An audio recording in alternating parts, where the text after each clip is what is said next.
Les périodes de décarbonation les plus radicales que l'on recense encore jusqu'aujourd'hui sont imputables à un mix hydro-nucléaire. Est-ce qu'on ne devrait pas également blâmer une certaine droite de ne pas se saisir également de ce problème ? Quand vous vous appelez les Pays-Bas et que vous avez les moyens de déployer des mesures de protection côtière ultra sophistiquées, eh bien vous êtes beaucoup moins vulnérable à la montée des eaux que lorsque vous vous appelez le Bangladesh. Bonjour, c'est Benjamin Goldnadel, vous êtes sur ma chaîne YouTube où on parle notamment d'écologie sans nécessairement tomber dans le gauchisme et la décroissance. Aujourd'hui, je reçois un invité que j'apprécie énormément et pour qui j'ai beaucoup d'estime. Il s'appelle Fergan Aziari et on va notamment parler de son livre « L'écologie contre la modernité ». N'hésitez pas à vous abonner et à liker la vidéo si elle vous a plu. Fergan Aziari, bonjour. Bonjour Benjamin. Merci beaucoup d'avoir répondu à mon invitation. C'est un plaisir. Dans la vraie vie, on se tutoie. On ne va pas prétendre qu'on se vous voit ici. Exactement. Je vais te présenter en quelques mots. Donc, tu es essayiste, tu es chroniqueur au Figaro Magazine et à France Info TV. Et tu as notamment écrit cet ouvrage, Les écologistes contre la modernité. Je vais rendre hommage à Feu Thierry Ardisson en présentant le livre comme il le faisait. Merci pour cette publicité gratuite. Et donc, moi, je m'intéresse beaucoup aux discours alternatifs sur l'écologie et sur cette chaîne, j'essaye notamment de promouvoir ce discours et tu as publié ce livre en 2021. Je pense que tu es un des pionniers de ce discours alternatif en France et je propose qu'on rentre dans le vif du sujet, donc les écologistes contre la modernité. Alors, qu'est-ce que c'est tu réhabilites le progrès dans ce livre ? C'est tout à fait ça, c'est une tentative de réhabiliter le progrès, cette idée héritée des Lumières. Et cette réhabilitation était d'autant plus nécessaire que malheureusement, depuis plusieurs décennies, l'écologie politique en tant que système de pensée, en tant que système idéologique, et la littérature écologiste s'enferment, en tout cas se sont enfermés dans un rapport hostile à la modernité. Et pour comprendre cette hostilité, il faut revenir aux sources de la philosophie écologiste.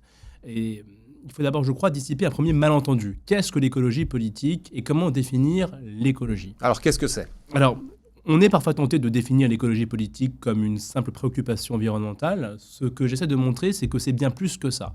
Parce que les préoccupations environnementales, elles ne datent pas d'aujourd'hui. Dans l'histoire des sociétés humaines, on recense des préoccupations environnementales dans l'Antiquité, au Moyen-Âge. Je cite par exemple dans ce livre le cas de Horace ou Sénèque qui déjà à l'époque s'indignait des pollutions qui dénaturaient leur milieu, qui dénonçaient les pollutions dans les villes romaines, qui défiguraient les bâtiments. Donc ces préoccupations environnementales, elles ont toujours existé. Ce qui change fondamentalement avec l'idéologie écologiste telle qu'elle apparaît et telle qu'elle émerge véritablement dans la deuxième moitié du XXe siècle, c'est la manière de poser le diagnostic, la manière de décrire le mal et les solutions pour remédier au mal désigné. Et donc l'écologie politique, avant d'être un attachement à l'environnement, c'est d'abord et avant toute chose une critique de la civilisation industrielle, une critique de la civilisation industrielle et capitaliste qui va recycler, c'est le cas de le dire, tous les préjugés rousseauistes hostiles à la modernité. Et j'insiste beaucoup dans ce livre sur la figure de Jean-Jacques Rousseau, grand philosophe qui a eu évidemment une influence considérable dans la pensée occidentale, et philosophe que d'aucuns considèrent quelque part comme le maître à penser ou le père spirituel de la pensée écologique, dans la mesure où Rousseau, il faut le rappeler, c'est le philosophe qui acquiert véritablement la célébrité au XVIIIe siècle dans son discours sur le progrès des arts, des sciences et des techniques, qui à l'époque est un véritable réquisitoire contre le progrès. À une époque où le progrès, au contraire... Exactement. C'est là le tour de force de Rousseau. On est au XVIIIe siècle, siècle des Lumières, siècle qui voue un culte presque caricatural pour le coup au progrès, désigné comme un mouvement irrésistible, linéaire, irréversible, parfait. Quasiment parfait, destiné à triompher quoi qu'il arrive. Il faut relire les lignes d'un Condorcet ou d'un Turgot pour s'en convaincre. Et Rousseau joue au rabat-joie, prend le contre-pied de son époque, et qu'il participe à un concours littéraire et philosophique organisé par l'Académie de Dijon, qui pose la question de savoir si le progrès des arts, des sciences et des techniques améliore la condition humaine, Rousseau répond non. Non, le progrès n'améliore pas la condition humaine. Le progrès dégrade la condition humaine parce qu'il nous pervertit, il nous éloigne de la vertu, et puis surtout, il nous éloigne d'un état de nature édénique qui, pour C'est le bon sauvage ? presque, c'est le mythe du bon sauvage, mais c'est surtout le mythe d'une nature qui serait intrinsèquement bonne et qui suffit à pourvoir les besoins de l'humanité, là où la civilisation n'est faite que de superficialité, de corruption, de vices. Et vraiment, quand on regarde la littérature écologiste, on se rend compte que tous ces lieux communs, finalement, irriguent véritablement cette littérature-là. Et cette littérature considère finalement qu'il y aurait une espèce d'opposition irréductible entre, d'un côté, le développement de la civilisation, la croissance économique, le progrès, le développement de l'industrie, l'innovation d'un côté, et de l'autre, la qualité de l'environnement. Et moi, c'est cette opposition, effectivement, que je combats en essayant de montrer par A plus B qu'il n'y a pas d'opposition entre économie et environnement, et qu'en réalité, progrès économique et progrès environnemental marchent ensemble. C'est un discours très minoritaire aujourd'hui. Ça veut dire qu'aujourd'hui, comme tu le rappelles, l'écologie politique est principalement d'extrême gauche. Ça veut dire qu'il n'y a presque pas eu d'évolution par rapport à l'époque que tu décris. Disons que l'écologie politique, en effet, aujourd'hui, lorsqu'on entre dans n'importe quelle librairie de France et de Navarre et qu'on se dirige vers le rayon environnement-écologie, ce n'est pas caricaturer la réalité que de dire que 80% des ouvrages, ou même plus, vont effectivement développer une vision très critique de la croissance économique qui serait jugée intrinsèquement mauvaise. Je ne dis pas que la croissance économique n'a pas généré d'externalités négatives, on pourra sans doute en parler, mais dire qu'elle serait intrinsèquement mauvaise, dire comme un penseur qui s'appelle Serge Latouche que les pollutions sont le fruit de la modernité, de la croissance économique moderne, c'est implicitement sous-entendre que les sociétés prémodernes entretenaient avec l'environnement une relation beaucoup plus harmonieuse. Et c'est donc perpétuer quelque part une espèce de nostalgie pré-industrielle qui, de mon point de vue, n'a aucun fondement ni sur le plan géographique ni sur le plan historique, parce que c'est, par exemple, oublier que les pollutions faisaient beaucoup plus de morts dans les temps pré-industriels qu'aujourd'hui. Et ça, on l'a oublié parce qu'effectivement, nous sommes quelque part, nous bénéficions du confort des sociétés modernes, et donc nous avons oublié comment nos ancêtres vivaient. Quand, par exemple, il n'y avait pas d'électricité et que pour se chauffer, pour cuisiner, pour s'éclairer, il fallait brûler des matières peu recommandables dans des espaces semi-confinés, du bois, de la boue séchée, des huiles ou des graisses végétales et animales. On était exposé à des pollutions atmosphériques, notamment domestiques, intérieures, que les pays riches ne connaissent plus, et qui étaient beaucoup plus meurtrières que les nuisances qui incommodent aujourd'hui le citoyen lambda, le bourgeois lambda des métropoles occidentales. De même, quand on n'avait pas de système sophistiqué pour traiter et acheminer l'eau potable, on était exposé à des pollutions et à des maladies hydriques que les pays riches ne connaissent plus. Et encore aujourd'hui, en 2025, à l'heure où nous avons cette conversation, c'est dans les pays faiblement industrialisés que la pollution fait le plus de victimes. Moi, à chaque fois que je dis ça à un interlocuteur, il me regarde toujours avec un air un peu interloqué. Mais qu'est-ce qu'il me raconte celui-là ? Il n'y a pas d'usine en Afrique, donc il n'y a pas de pollution. C'est-à-dire qu'on fait l'équation usine égale pollution, en oubliant en réalité que la pollution n'est pas née avec l'arrivée des usines, mais que la pollution est hélas un fléau qui caractérise les sociétés et les civilisations humaines depuis leur début, et qu'encore aujourd'hui, eh bien, c'est dans les pays faiblement développés qu'on craint le plus la pollution, non pas parce que ces pays-là auraient importé nos déchets, comme je l'entends souvent, mais précisément parce qu'elles sont dépourvues des technologies et des infrastructures qui, chez nous, vont de soi pour vivre le plus sainement possible. Quand tu dis pollution, il y a pollution et pollution, parce qu'en Afrique, il y a moins de pollution de l'air qu'à New York. Sur le plan domestique et intérieur, non. Intérieur.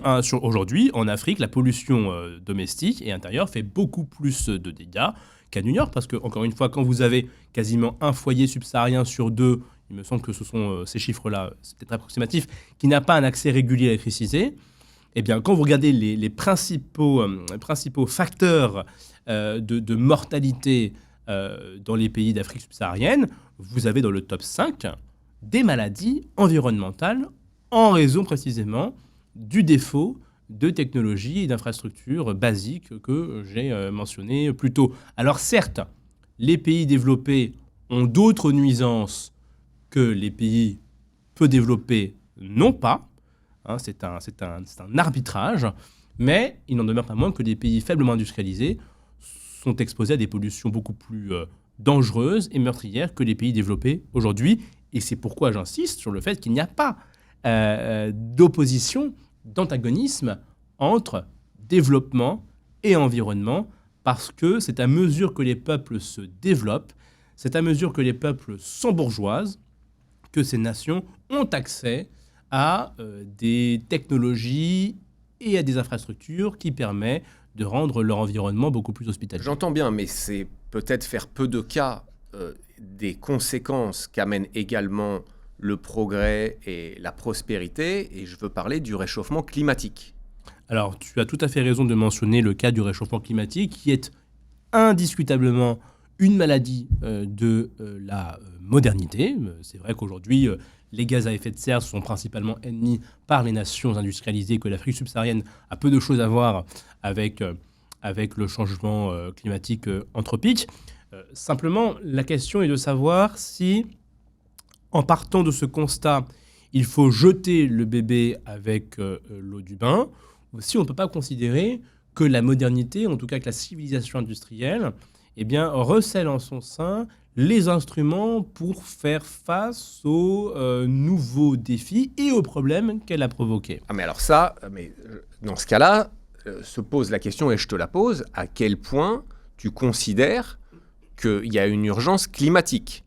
Il y a aujourd'hui une urgence climatique, indiscutablement, c'est-à-dire qu'on sait depuis au moins le 19e siècle, puisque les gaz à effet de serre, c'est pas hier qu'on les a découverts, les effets de serre, je crois qu'on l'a découvert au 19e siècle, qu'on est en train de réchauffer la planète en raison de nos modes de production, de la qualité des sources d'énergie que nous utilisons, et que ce changement climatique, s'il n'est pas maîtrisé, nous expose à des risques potentiellement insupportables sur le plan économique, sur le plan sanitaire. Bon, les conséquences, on les connaît, elles ont été déjà détaillées dans la littérature scientifique. Multiplication d'événements météorologiques extrêmes, risque de déstabilisation des systèmes agricoles, risque que certaines villes et zones côtières deviennent beaucoup plus difficilement habitables. Donc oui, il y a évidemment une urgence, un défi climatique. La question maintenant, c'est comment on y répond. Est-ce qu'on y répond en disant on balaye absolument tout ce qu'on a fait depuis 2 siècles ou depuis 50 ans et on baisse drastiquement le niveau de vie de l'humanité comme le réclament en effet les courants décroissants, ou bien est-ce qu'on part du principe que l'innovation, le progrès, demeure le moyen le plus juste et le plus sûr de faire face à ces nouveaux défis ? Pour ma part, c'est ce que j'essaie de montrer en tout cas, je reste persuadé que le développement économique et industriel, le progrès technologique, reste le moyen le plus sûr et le plus juste, j'insiste, le plus sûr et le plus juste de faire face à ces nouveaux défis. Pourquoi le plus juste ? D'une part, parce qu'il faut se souvenir que si on lutte contre le changement climatique, ce n'est pas pour des considérations religieuses. C'est d'abord pour des considérations matérielles. Donc si on lutte contre le changement climatique, c'est bien parce que, effectivement, le changement climatique nous expose à des dommages matériels quasi insupportables, et que donc le but du jeu, si je puis dire, c'est de lutter contre ce phénomène en assurant à l'espèce humaine le niveau de vie le plus élevé possible. Et c'est pourquoi la préférence doit aller sans cesse vers le progrès, plutôt que toute autre solution décroissante et maturée. Attends, le niveau de vie le plus élevé possible pour répondre au réchauffement climatique ? Parce que si c'est le cas, c'est une adaptation. pour répondre au changement climatique, mais également pour répondre aux autres objectifs que les sociétés Non, mais ce que je veux dire, c'est que là, tu décris comment s'adapter au réchauffement climatique. Les deux, comment s'adapter et comment décarboner. On sait aujourd'hui que, par exemple, les sociétés développées sont beaucoup mieux armées que les sociétés non développées pour s'adapter au changement climatique. Quelques exemples que je cite dans le livre. Quand vous vous appelez Israël et que vous avez les moyens de dessaler l'eau de mer, eh bien, vous êtes beaucoup moins vulnérable aux sécheresses que lorsque vous vous appelez Madagascar. Bon.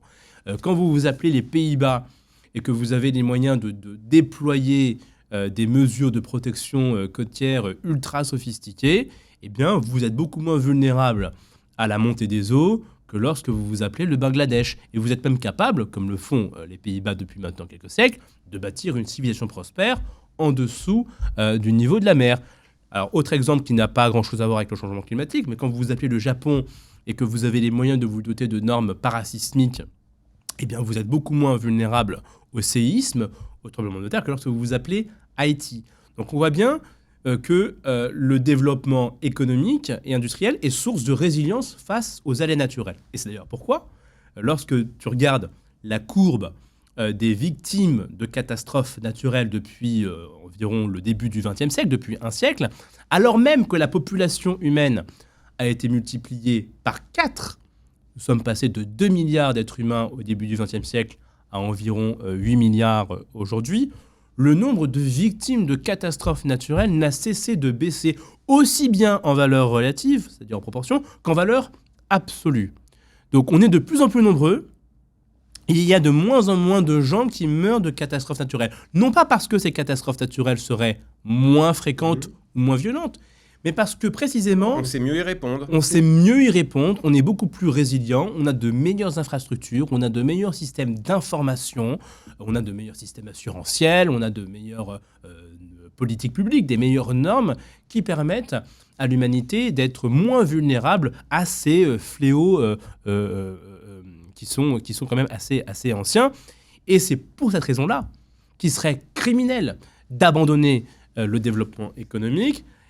Justement, l'un des défis qui se présentent aujourd'hui devant nous consiste à nous assurer que ces gains en résilience devancent sans cesse l'émergence des nouveaux risques. Et c'est pourquoi la croissance économique est aujourd'hui plus indispensable que jamais, en particulier dans les pays émergents et en voie de développement, étant entendu que cette croissance économique, cette nouvelle croissance économique, devra prendre des formes différentes de celles qu'elle a prises au 19e et 20e siècle. Il ne s'agit pas de cramer toujours plus de charbon et de pétrole pour nous prémunir des risques induits par la consommation de charbon et de pétrole, parce qu'à ce moment-là, on se mord la queue, c'est le serpent qui se mord la queue. Mais le but, évidemment, est de se tourner vers des modes de développement, des modes de production, des sources de croissance qui soient beaucoup plus propres et adaptées aux enjeux d'aujourd'hui. Mais alors, tu écris et tu dis également qu'une autre chose qui caractérise l'écologie politique, c'est qu'elle mène une guerre féroce contre les solutions les plus efficaces pour lutter contre le réchauffement climatique. Tout à fait, c'est le paradoxe que je souligne, enfin que beaucoup soulignent, que je ne suis pas le seul évidemment à souligner. Et je pense qu'on ne comprend pas ce paradoxe si on ne saisit pas que l'écologie politique, une fois de plus, je le martèle, est d'abord un système pensé contre le capitalisme avant d'être un système pensé pour la protection de l'environnement. Il y a un philosophe qui a d'ailleurs qui s'est montré très honnête sur ce propos, il s'appelle André Gorz, un philosophe français, qui, dans un texte très célèbre publié dans les années 70, je n'ai plus la date exactement, mais on peut le trouver, qui s'appelle Notre écologie, leur écologie et la nôtre, explicite le fait que, oui, selon lui, l'écologie politique doit d'abord être tournée contre le capitalisme parce que, dit-il, si on se contente simplement d'avoir une posture environnementalisme, eh bien, on prend le risque, effectivement, que le capitalisme réponde aux défis environnementaux. Donc, André Gorz écrit, noir sur blanc... Donc, pour garder un monopole sur le combat environnemental, il faut couper l'herbe sous le pied du capitalisme. Non, c'est encore plus consternant que cela. C'est-à-dire qu'il dit que la priorité c'est d'abord la lutte contre le capitalisme. Reconnaissons-lui le mérite de la franchise, effectivement. Voilà, il a le mérite de l'honnêteté et il ne faut pas se contenter d'un capitalisme vert, il ne faut pas se contenter d'un capitalisme qui s'accommode des contraintes écologiques parce que, dit-il,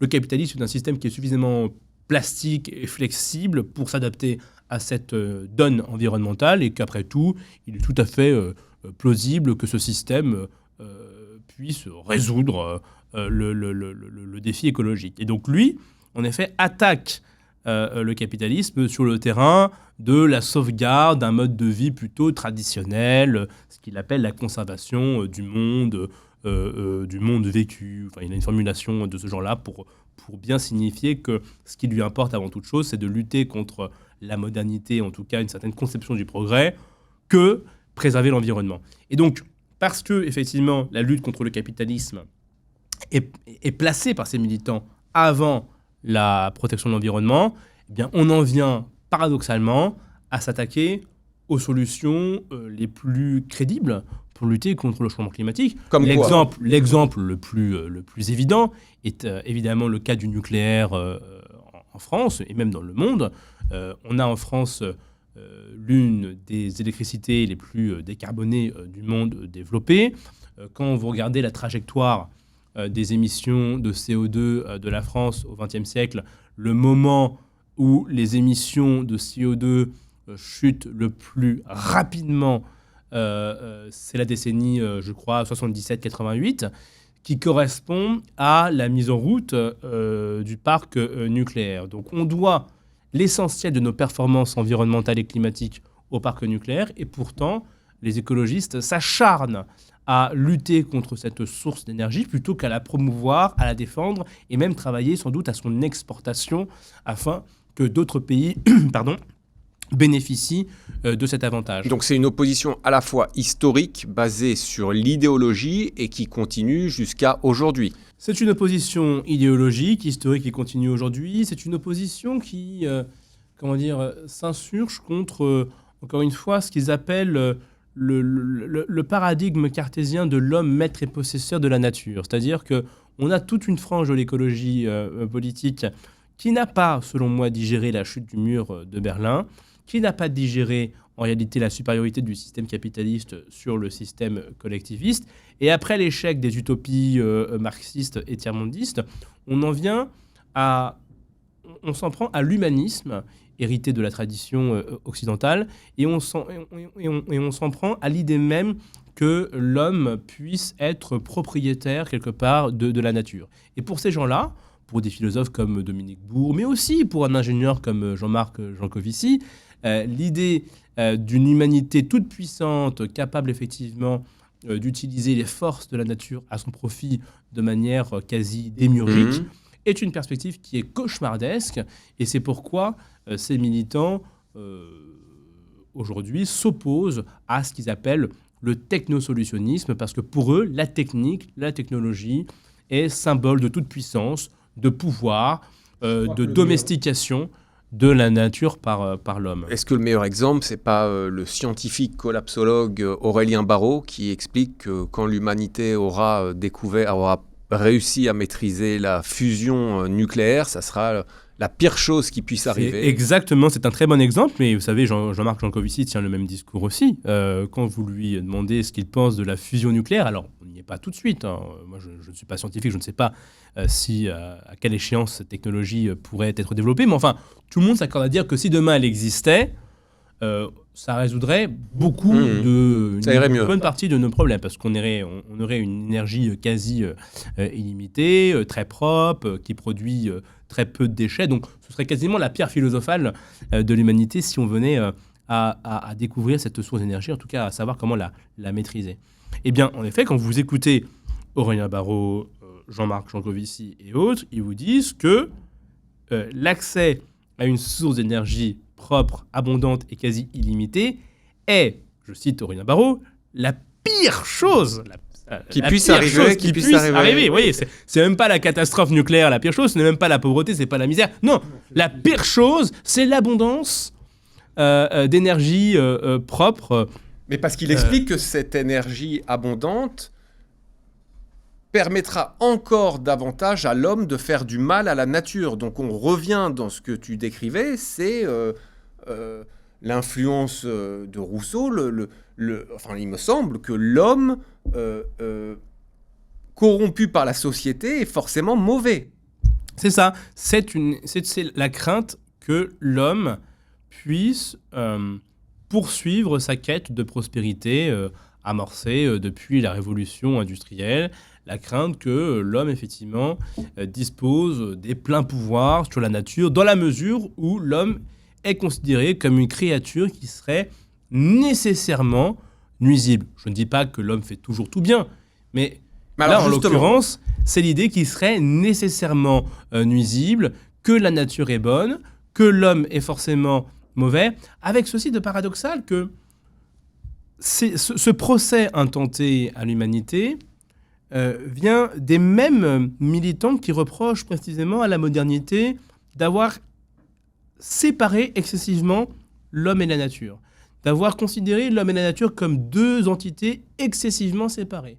On a presque envie de leur répondre, mais en fait, vous reproduisez exactement le schéma que vous reprochez. Parce que, après tout, si l'homme est un être naturel, l'homme fait partie de la nature, on est des animaux, eh bien, on est tout aussi légitime que n'importe quel autre être vivant à agir sur notre environnement. Et donc, il n'y a pas lieu de considérer que l'homme dénaturerait, entre guillemets, la nature en agissant sur l'environnement. On est une force géologique comme une autre, certes avec beaucoup plus d'impact et de puissance, mais parce qu'on fait partie de la nature, il n'y a pas lieu de considérer que l'anthropisation du monde constitue une espèce d'anomalie. D'accord, mais elle comporte quand même ses excès.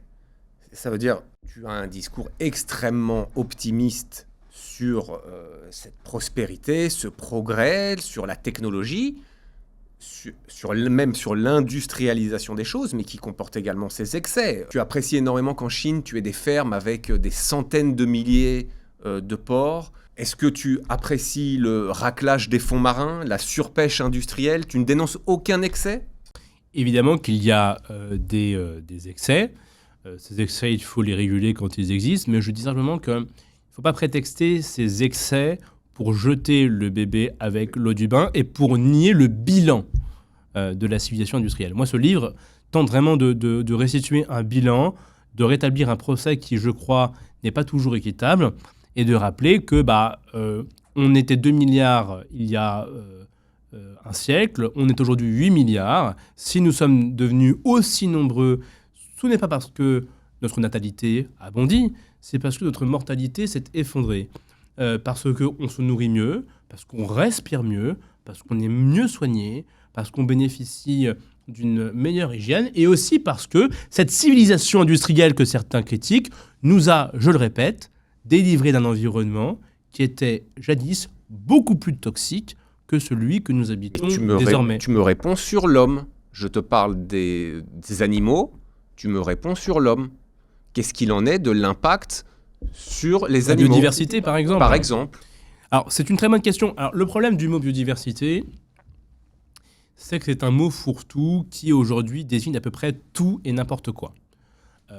Si on se limite à une définition strictement académique, scientifique, biologique de la biodiversité, le mot biodiversité englobe aussi bien les animaux que les insectes, englobe aussi bien les végétaux que les microbes, englobe aussi bien les bactéries que les cellules cancéreuses. Vous voyez, les cellules cancéreuses font aussi partie de la biodiversité si on prend le mot biodiversité au sens strict du terme.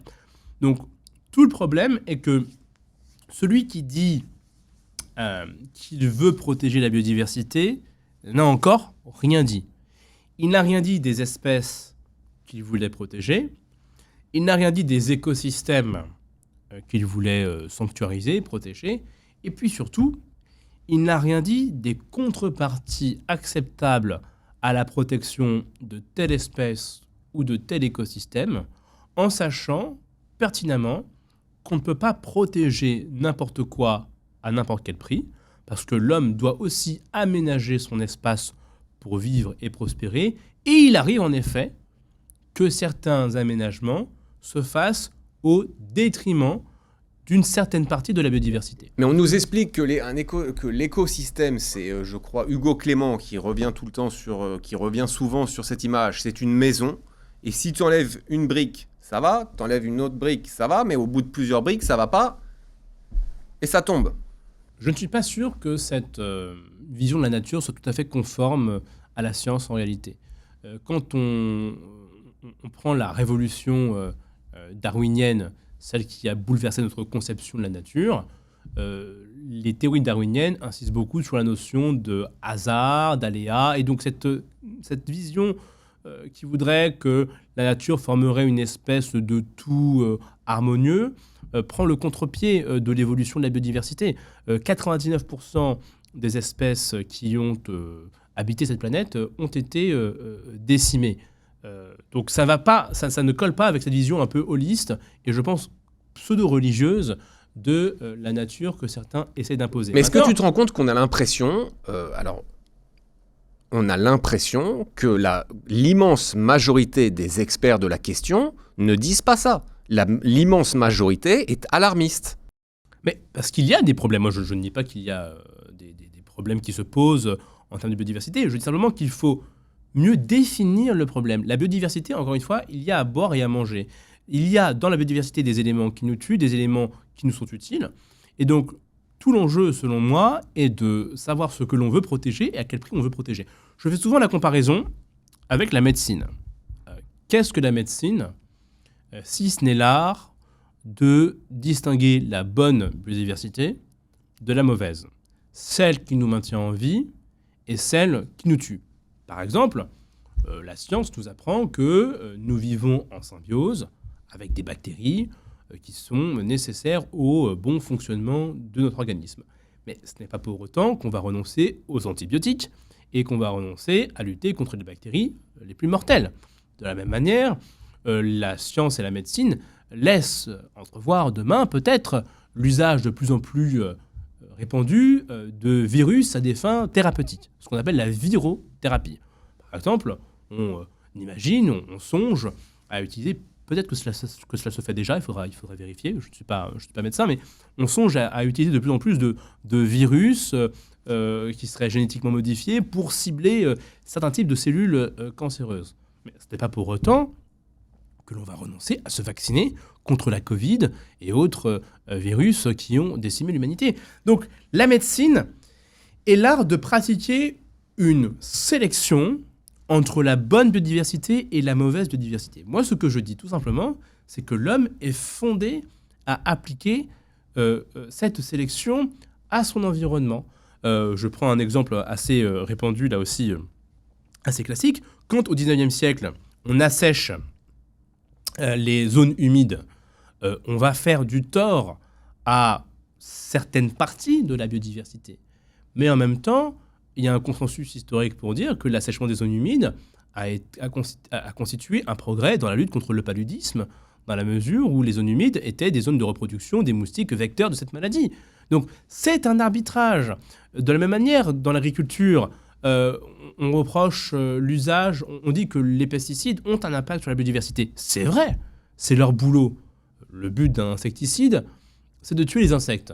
Le but, la fonction d'un fongicide, c'est de tuer les champignons susceptibles de ravager les cultures. Alors, quand on utilise effectivement des pesticides, on tue les ravageurs qui dégradent et abîment les champs, mais on maintient aussi en vie des plantes qui autrement seraient décimées par d'autres éléments nuisibles de la biodiversité. Mais à t'écouter... Et je pense que c'est un arbitrage permanent et que malheureusement, on ne prend pas suffisamment en compte cet arbitrage, c'est-à-dire que lorsqu'on dénonce la nocivité d'une solution, il faut aussi examiner ce qu'elle nous apporte pour prendre une décision éclairée.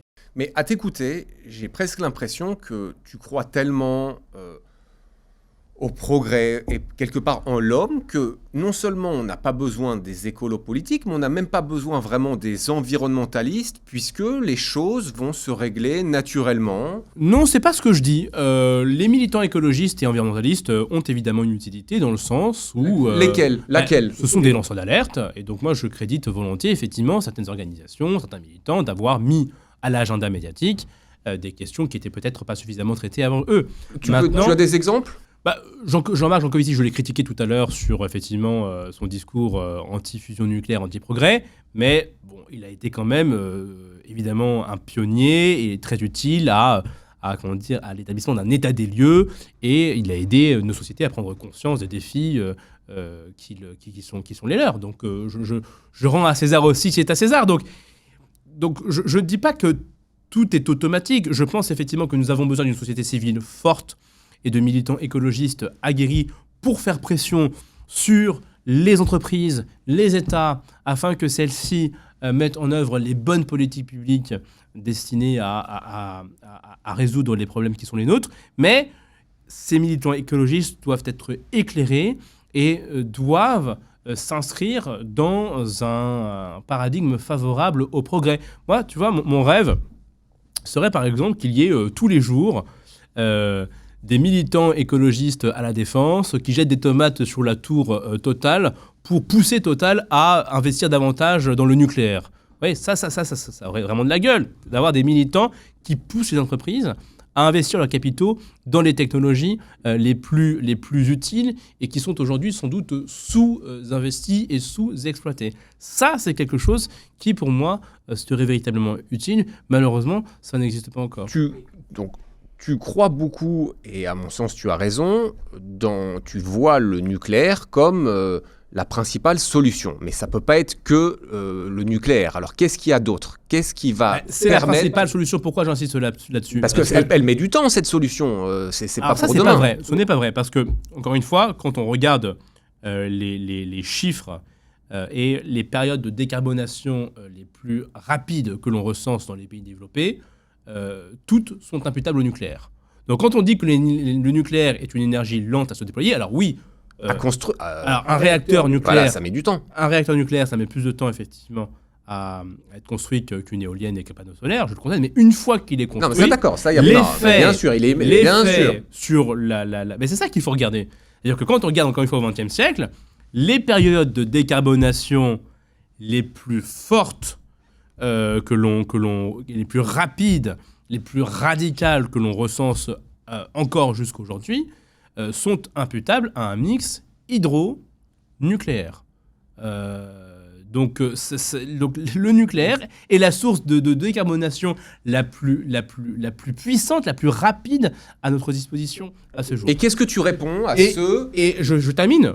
L'électricité étant aujourd'hui l'une des sources d'émissions de CO2 la plus forte et en même temps l'une des plus faciles à éradiquer, je pense en effet que l'humanité doit affecter une bonne partie de ses ressources, beaucoup plus qu'aujourd'hui, à cette source d'énergie-là, si elle veut maximiser ses chances de tenir ses objectifs de réduction des émissions de CO2. Mais alors, par rapport à la transition énergétique, en France, il y a le nucléaire. Est-ce que ça veut dire que tu penses que on devrait laisser tranquilles les Français maintenant ils ont fait le nécessaire et plutôt se concentrer sur les pays qui ont besoin d'améliorer justement cette transition?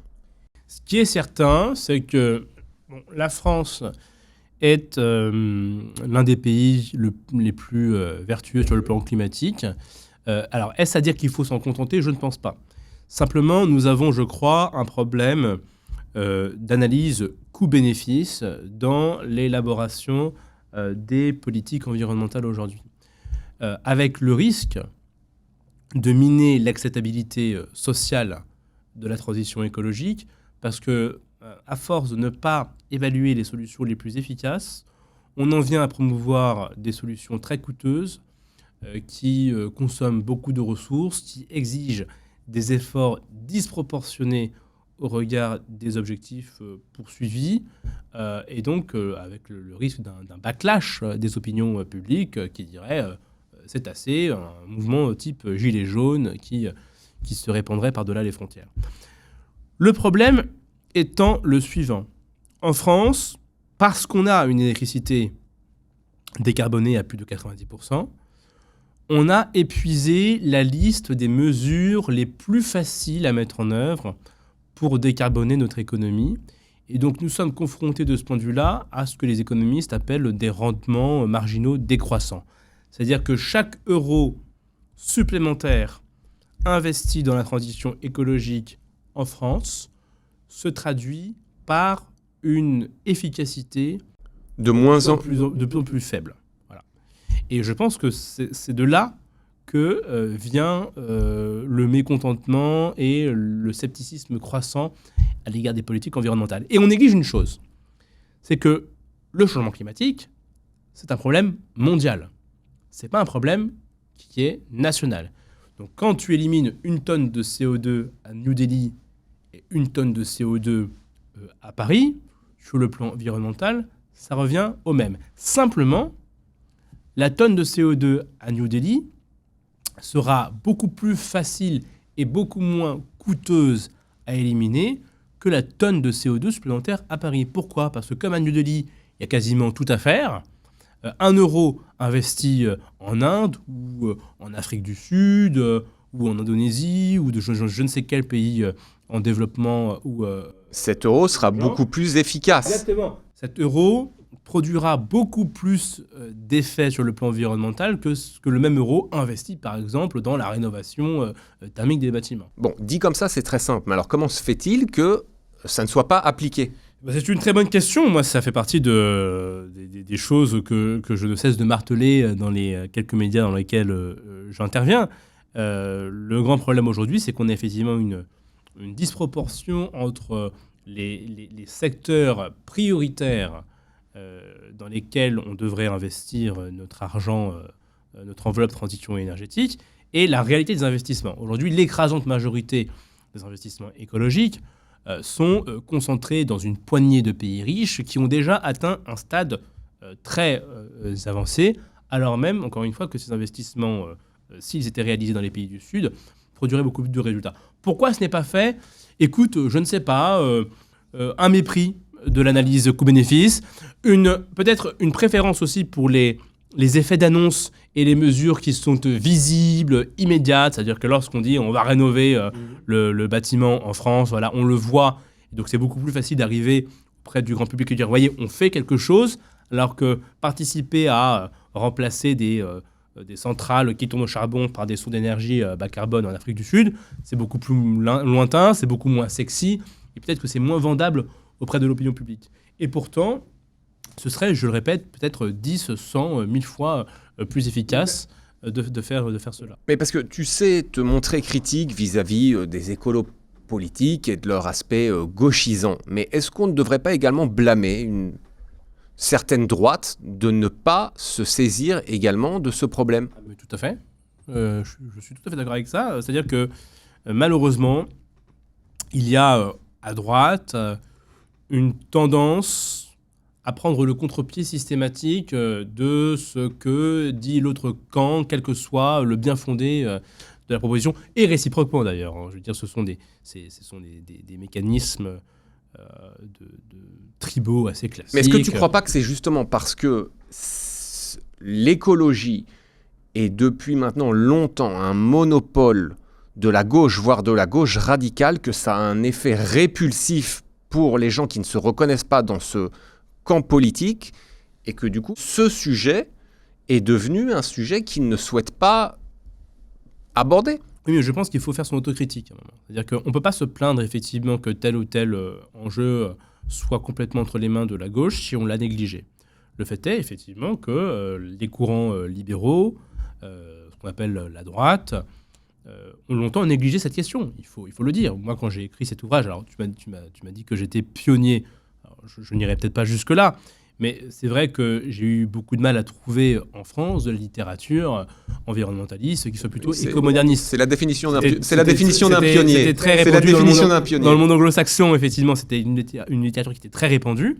Donc je cite beaucoup d'auteurs anglo-saxons. En France, il y avait quelques auteurs, mais en tout cas pas beaucoup. Mais je pense qu'on peut aussi s'en prendre qu'à soi-même. C'est-à-dire qu'il faut aussi qu'il y ait chez les libéraux et à droite une autocritique et une nécessité effectivement de se réapproprier un enjeu qui a été préempté par la gauche pour des raisons qui ne sont pas toujours les bonnes, dissocier l'état des lieux, qui ne relève pas d'un camp politique, puisque l'état des lieux relève de la science, et donc lorsque les scientifiques disent effectivement qu'il y a un changement climatique et anticipent les dégâts que ce changement climatique peuvent causer sur nos sociétés, on n'a pas de raison particulière effectivement de douter de leurs paroles. Maintenant, sur le plan des solutions, c'est là où la politique et les idéologies reprennent nécessairement leurs droits. Car oui, les solutions au changement climatique sont évidemment politiques et elles impliqueront des solutions politiques complètement différentes en fonction des idéologies et des doctrines auxquelles on adhère. Tout à l'heure, on parlait effectivement du rousseauisme. Bon, il y a une question morale que l'humanité doit trancher. Est-ce que oui ou non, l'humanité est légitime à poursuivre sa quête de prospérité matérielle tout en préservant son environnement? Selon que l'on réponde oui ou non à cette question, eh bien, les solutions proposées ne vont pas être les mêmes. Je comprends. Et en guise de conclusion, je voudrais te poser cette question. Cet ouvrage, tu l'as écrit en 2021. Si tu devais l'écrire aujourd'hui, est-ce qu'il y aurait des choses à changer? Oui, je pense que je serais un peu plus alarmiste sur l'état des lieux, parce que il y a quand même quelques passages désinvoltes que je regrette. Tu penses à quoi? Je pense que l'ouvrage en question a une tendance, dans certains passages, à relativiser les risques du changement climatique et à être un petit peu trop optimiste là-dessus. Donc là-dessus, j'ai révisé mon jugement. Tu fais ton autocritique? Oui, non, là-dessus. Est-ce que c'est exclusif?